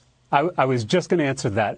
It's a great question. And what I was saying is when President Trump lost the election, he told Republicans across the country that he didn't lose the election. And this caused Republican legislators in state capitals from Georgia to Austin to start putting forward bills that would make it harder to vote. And actually, Texas is one of the hardest places to vote in the whole country. And so when this started, many of my Democratic colleagues tried to negotiate with our fellow legislators, most of them Republicans, to try to make the bill less damaging, less harmful, less dangerous to constituencies across the state of Texas. Unfortunately, our Republican colleagues didn't want to negotiate with us. Is 17 days of early voting and adding an hour of voting too much? Is it too difficult to provide, I don't know, your driver's license number and the last 4 digits of your social security number? Is that too much to ask a voter in Texas? So what this bill does, and I'm glad you asked because it gives me an opportunity to correct something you said earlier, which is that this bill actually reduces the amount of time for early voting. Oh, it does? So in Texas, currently, a county can extend voting to 24 hours. You can actually vote all night, which is really convenient if you work during the day. A lot of working folks aren't able to get off work to go vote. It's voting and at 2 a.m. in the morning. It's voting at 2 a.m. in the morning that is the key issue. Is there anyone in Texas that's not currently able to vote? Because I've heard the hyperbole. This is Jim Crow. This is voter repression. This is the Civil War from the leadership of your party. Is there currently a single example you can provide me of a registered citizen voter in Texas that can't vote if we're fighting the Civil War here? Thankfully, this bill has not passed yet, and God willing, it won't pass. No, if the bill passes, will there be any minority or woman that's not able to vote? So the person who oversees elections is appointed by a Republican in the state of Texas. It's a Republican-appointed Secretary of State. And she actually said that Texas's elections in the past 2 cycles were safe, smooth, and secure. Those were the 3 words that she used to describe it. But we also had, as you pointed out, your party has pointed out time and time again, we needed to expand these things because of COVID. And by the way, I didn't see a whole lot of COVID going on that private plane without those masks, but I digress. So. What a beatdown. Just the side-by-side. Can you get me a side-by-side? Just get me a screenshot of that. Just the side-by-side is great. ALX telling me that went on for 8 straight minutes. So thank you for your salt. Thank you for all of the salt. It flows, and it really helps fill our cup. Here it is. Oh, my beautiful salt shaker. We're going to have to bring this back now that we have the brand new banger, ladies and gentlemen. Bringing back the old salt shaker. Look at the side-by-side there. Look at that. It is. It's the before and after critically low, terminally low testosterone ad for men. Before and after. There you go. Who's proud that Pete Hegseth is our Secretary of Defense? Who's proud of that? Who's glad he went from dropping Moabs on Fox to doing it in real life? There you go. Young men, terminally low testosterone can crater your libido and can eliminate any chance you have at living a healthy and happy life. Take Hexethio Boxalo. I don't know. I don't know what the pill would be called. I don't know. What would it be called? Hexosterone. Thank you. Hexosterone. Thank you, Klein, if you're coming in. Take hexosterone. That's right. Perfect. What a great side-by-side. That's just great. Put it on a t-shirt. Ladies and gentlemen. The absurdity of this program is brought to you every single day by Patriot Mobile. Patriot Mobile is here for you. They are here for us. We will be hitting the field with them this entire week. I'm going to warn you that it's looking like right now that the show may be off Thursday and Friday as we go out and hit the bricks, as they say. Got a lot of really cool things cooking. And so we're going to go out and do some shooting legally across the country.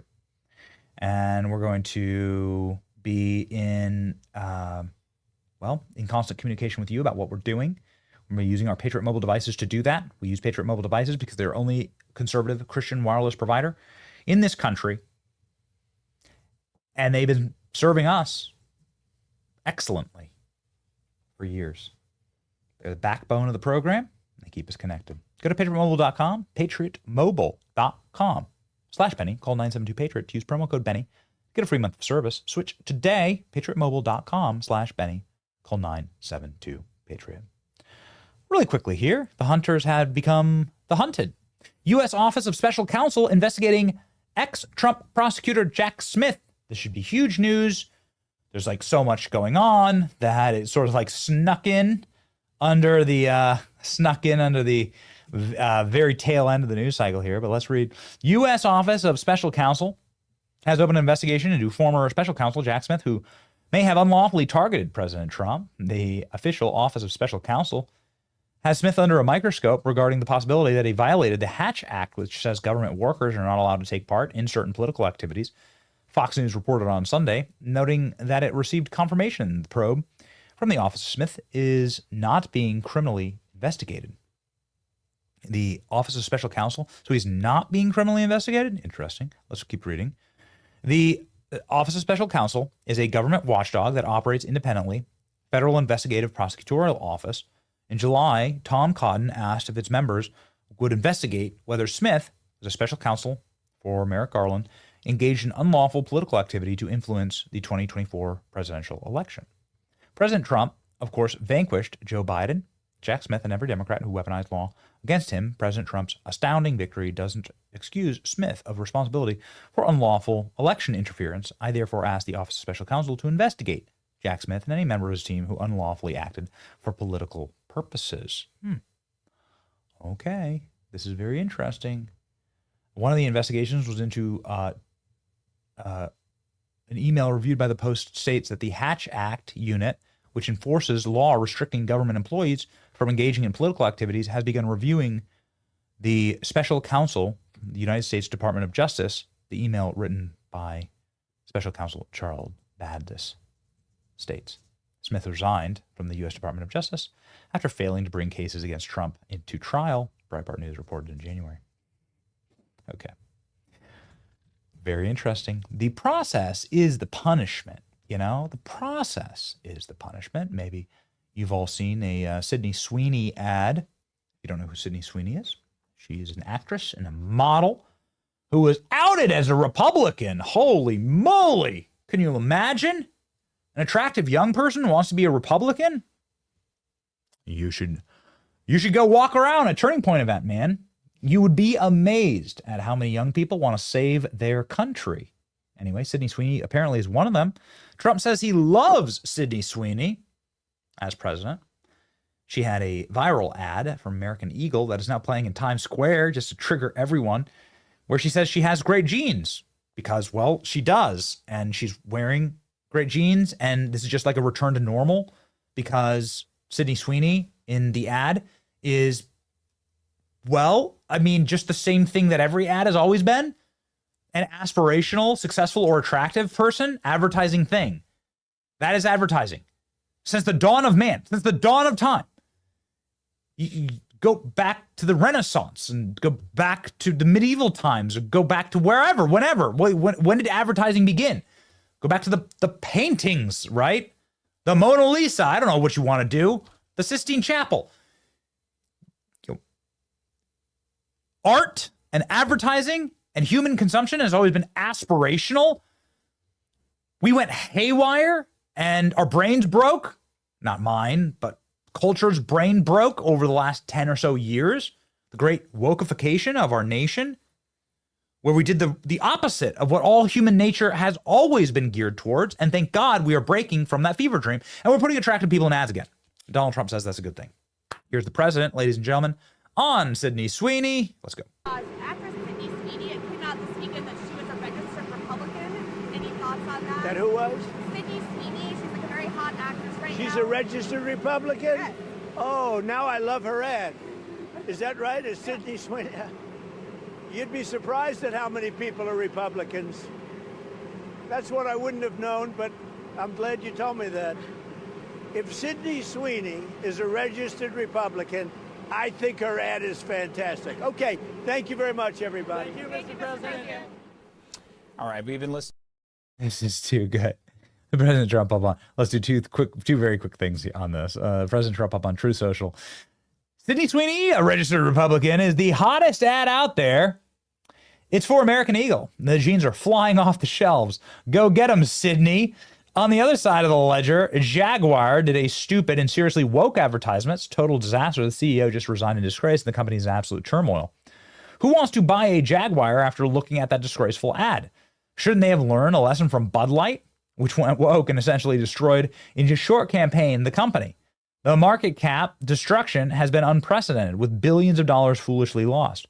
Or just look at woke singer Taylor Swift.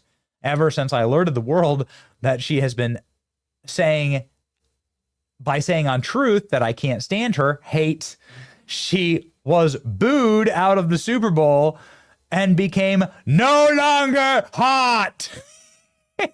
President Trump, the leader of the free world, and the man who determines whether you're hot or not. This is the most high stakes game of hot or not any man has ever played. Sydney Sweeney, hot. Taylor Swift, not. The tide has seriously turned. Being woke is for losers. Being Republican is what you want to be. Thank you for your attention to this matter.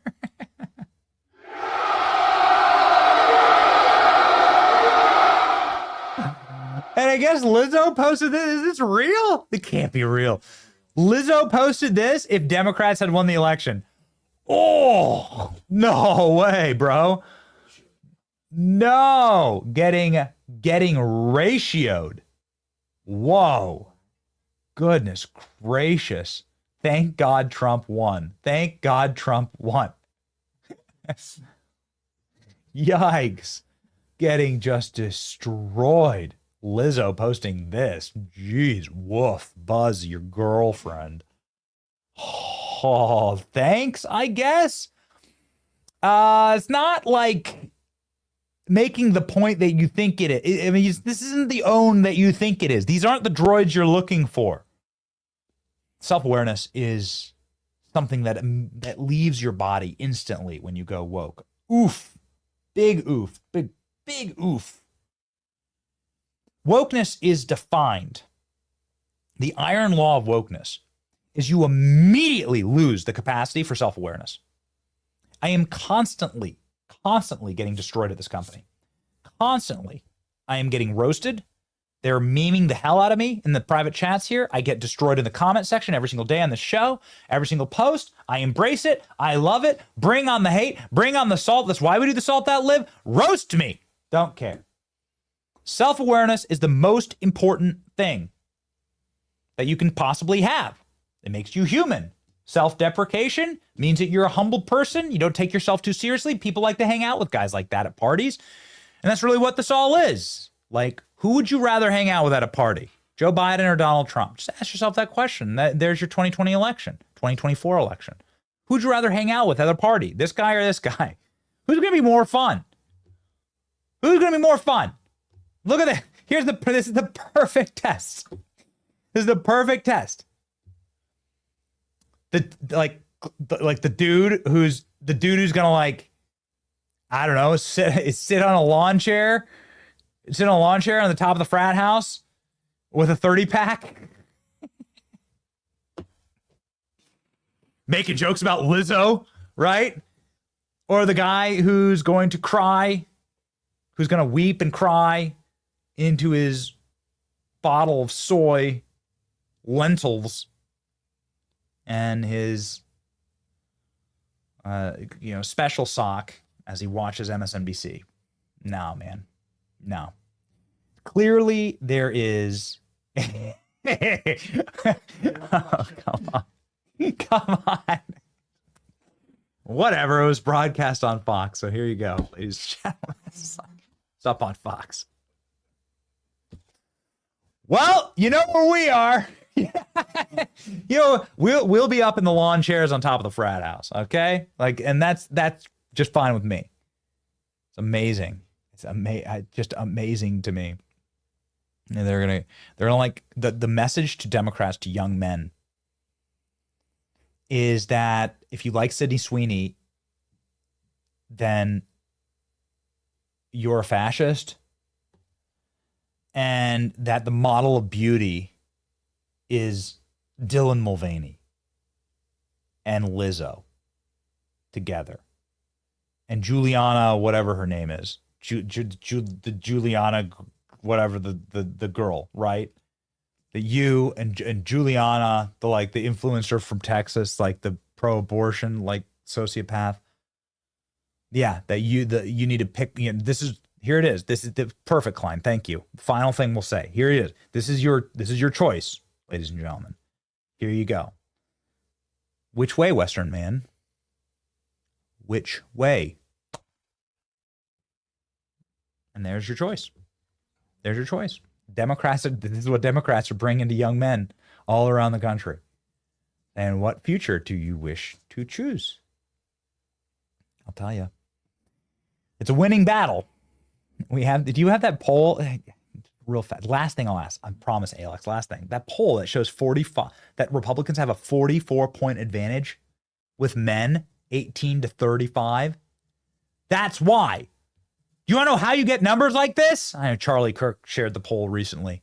You know how you get numbers like this? How you get a 44-point advantage for young men? That's how. Attack Sydney Sweeney.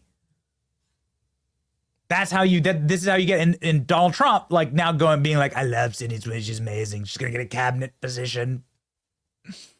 We're going to put her in charge of the Great Genes Commission, the cabinet. There you go. There's polling, there's incredible polling that's showing how the generations broke down. What generations are trending which direction.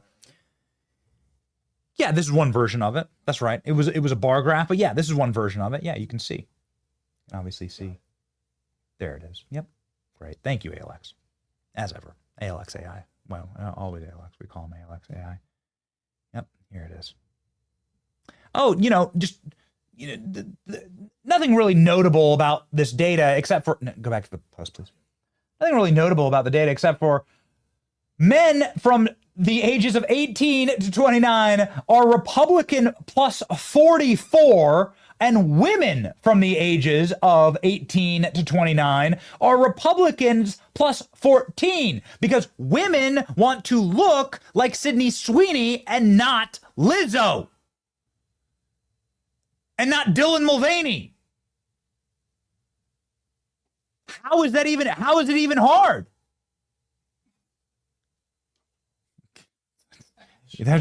That's right. Please point, consult your doctor if you're using Hexethia. What was it?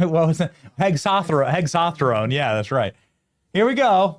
But here you go. Your boomer generation here. Your boomer generation is this is perfect. It is perfect. The only age gap that's trending Democrat is actually this generation, the boomers. That's it.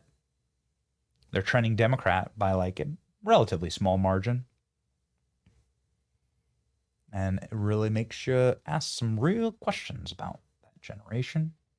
Do they actually believe what they say?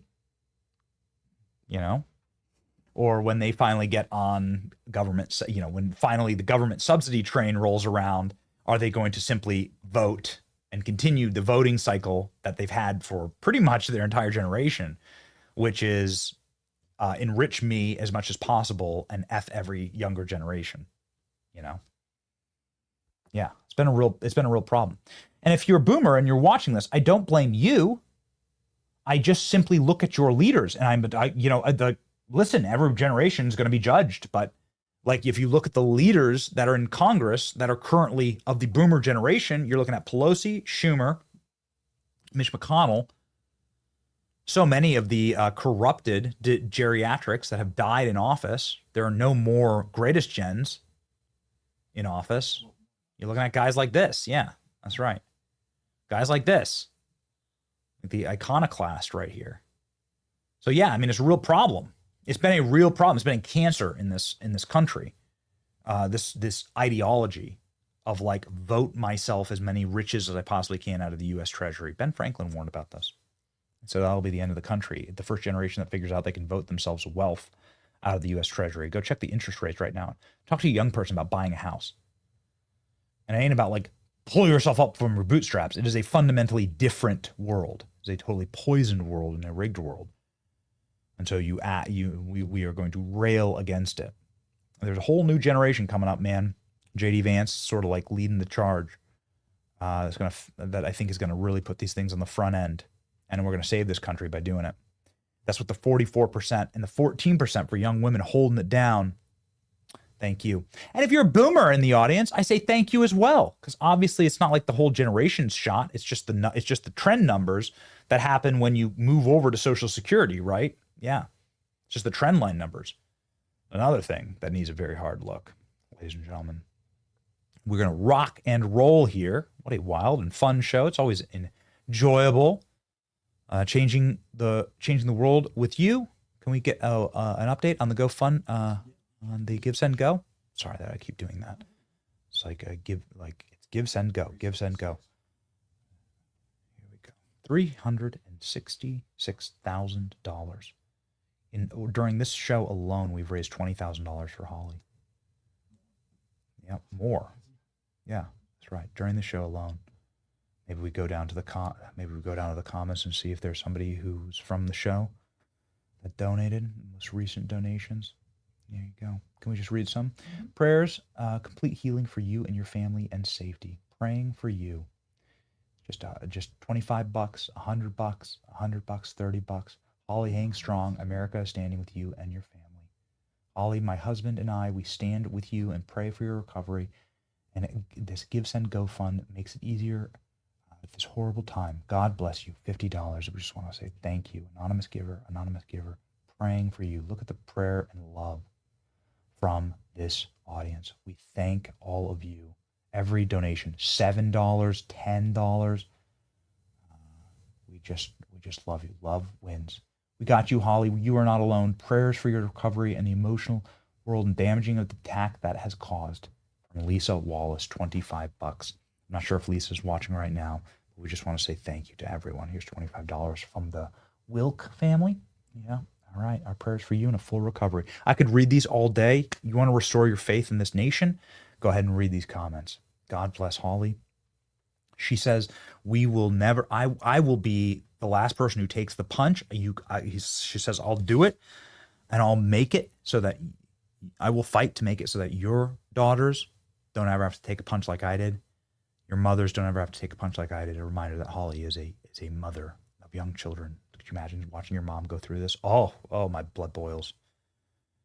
Our verse of the day, ladies and gentlemen. Do not forget to do good and share with others. For with such sacrifices, God is pleased. Hebrews 13:16. What a perfect verse. Rings like a bell. Sharing with others. We've changed Holly's life, and we've proven what kind of a country we actually live in, a high-trust society that helps each other. And I just love that. That's what this entire show is all about. The working class and forgotten person like Holly, just trying to scrape together and have a nice time, with her friend in Cincinnati, and she gets nearly murdered for her trouble. No, that's not our country. That's not our nation. We have a better country than that. We're going to prove it. And we're going to build it here on this program with you. Please subscribe to the podcast. If you would like to honor us with your subscription, costs nothing, helps us grow this channel, and we thank you, ladies and gentlemen. Thank you to the Benny Brigade for showing up, being the change in the world that we want to be, actually reflecting it. Actions maketh the man. Ladies and gentlemen, our actions are going to win. Remember, in the end, we win. It's your boy Benny. See ya.